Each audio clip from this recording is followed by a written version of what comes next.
Bom, entender como é que o Freud viu o fetiche não é tão difícil assim quanto parece. Ele se dedicou, de fato, ao estudo do tema entre 1924 e 1927, muito forte. São 3 anos, ele, que já era um cara muito experiente na época e tal. E em 27 ele escreve um artigo pequeno em tamanho, mas enorme em termos de significado. E sintetizando ali a sua visão, né, nós vamos ter que todo fetiche de verdade, né, é importante falar isso porque tem fetiche que não é fetiche, as pessoas acham que são fetiches e não são, né, mas enfim, todo fetiche de verdade, né, a pessoa que vive em função de ter que ter aquele ritual como parte do seu cotidiano, né, enfim, o que essa pessoa está buscando, segundo Freud, é a recriação de uma realidade melhorada. E isso porque o fetichista ele não tolera a realidade como tal. Ele não sobrevive na realidade como tal e ele não suporta, por isso mesmo, temas como fazem parte do nosso cotidiano. A fraqueza, o não saber, a impotência, a incompletude. Né? Então, pelo fetichista trazer do seu desenvolvimento questões com esses temas, ele que não pode viver essa realidade, justamente porque não tolera, não tem capacidade psicológica para lidar com esses temas, frustração, não sabe lidar. Né? Então, por não tolerar tudo isso, ele se vê obrigado a ter que recriar uma realidade melhorada. E o fetiche, então, como se fosse a porta de acesso para essa realidade melhorar, para essa realidade, né, em que esses temas todos não existem. Né? É uma outra dimensão. O fetiche ele faz mais ou menos o paralelo com uma outra dimensão absolutamente melhorada e por isso a gente vê, inclusive, muito fetichista chamar, vamos supor, se o cara tá lá beijando o pé de uma mulher, cheirando e tal, ele se refere a essa mulher, não é como mulher. Inclusive ele não vê essa mulher como mulher propriamente, ele a chama muitas vezes de deusa, minha deusa. Então é interessante, porque em muitos feitiços você vai ter essa dimensão quase espiritual, né, uma dimensão aí divina, né, em que a pessoa faz questão de recriar aquilo e viver aquilo o máximo de vezes possível por dia. Né, isso é um fetichista de fato.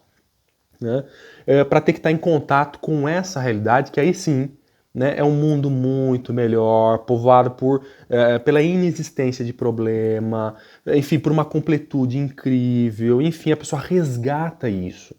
Né? E fica naturalmente fixada naquilo, né? Isso é o fetichista de fato. Né? E a gente tem até uma ideia de que o fetiche ele é patológico, né? Porque toda a dimensão da vida da pessoa ela não vai ter libido para pôr, não vai ter interesse para colocar em outras áreas. Ela fica presa e refém dessa necessidade sua, fruto de uma dificuldade de lidar com temas cotidianos para muita gente. Então, o fetichista que não consegue receber um não, por exemplo, o não dói nessa pessoa de um jeito quase mortal. Né? Então, ela que não consegue lidar com isso, vive essa outra realidade, né? E aí sim a gente tem um quadro chamado psicopatológico. Né? Tem pessoas que têm lá o seu tesãozinho por uma parte do corpo, etc. Essas pessoas não são fetichistas, apesar de muitas vezes se acharem. Né? Mas aí por falta de informação. E por que não é? No fetiche, você tem ali a operação, né, de um mecanismo de defesa chamado recusa da realidade. Né? O Freud disse isso lá em 27, está lá para quem quiser ler. Né? Alguns lugares traduzem como renegação, enfim. Né? Mas opera um tipo de recusa que na maior parte das pessoas não opera. Então essa pessoa ela tem particularidades, né? Que o outro lá que só curte, né, um cheiro ali, mas isso não compromete o desenvolvimento sexual, não compromete outras práticas, enfim, não deixa a pessoa refém. Então esse não é o fetichista. Né? É uma pessoa absolutamente comum, né, que está lançando mão de outras possibilidades que o fetichista não consegue, inclusive.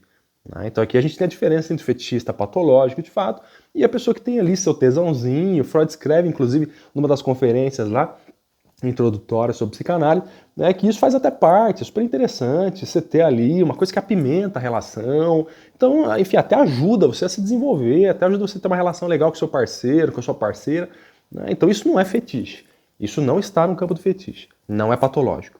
Patológico é o fetiche mesmo, né, em que, como eu disse, toda a vida da pessoa está em função disso, tá? E não esperem essa pessoa bater na porta de vocês, do consultório de vocês, do nosso consultório, para pedir algum tipo de ajuda, porque ela não vai.